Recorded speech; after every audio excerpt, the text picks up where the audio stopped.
Nagkasundo ang mga mayor ng Metro Manila na itataas sa 5,000 piso ang multa para sa maling pagtatapon ng basura.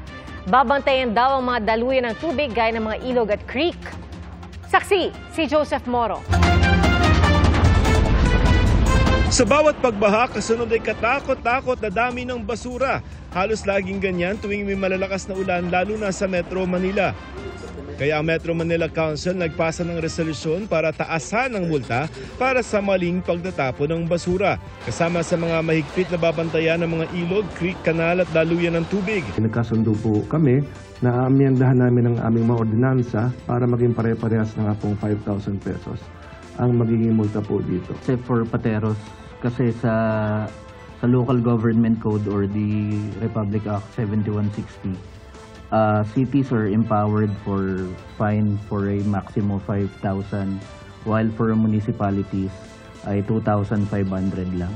Maliit man o malaki at anumang klase ng basura, wala raw lusot sa panguhuli. Kahit maliit na balot ng candy, masasabi man natin, mura lang dapat yan kasi maliit na plastic lang naman yan. Kahit anong improvement po natin sa ating mga drainage systems, kahit lakihan po natin ang daluyan ng tubig, kung puro basura din po ang naman ito, ay patuloy nating haharapin ang problema po ng pagbabaha.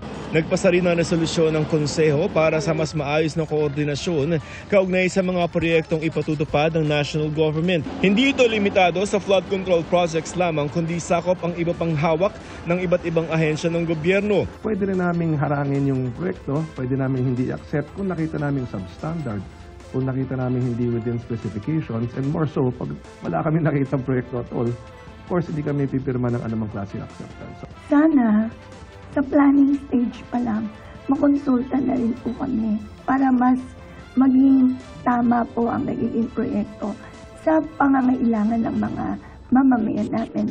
Bukod pa riyan, napag-usapan na kung pwede raw sana ay hayaan ng MMDA na pag-isahin o ipagdugtong-dugtong ang mga flood control projects sa Metro Manila para maiwasan na rin daw ang turuan kapag nagkasingilan. Hindi naman namin po pwedeng sabihin na kanal mo yan, kanal ko to.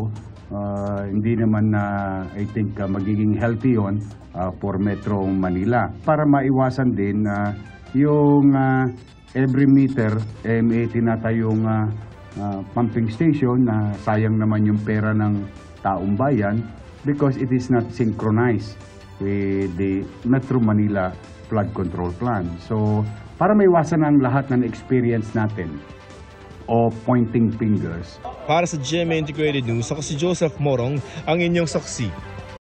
Mga kapuso, maging una sa saksi. Mag-subscribe sa GMA Integrated News sa YouTube para sa iba't ibang balita.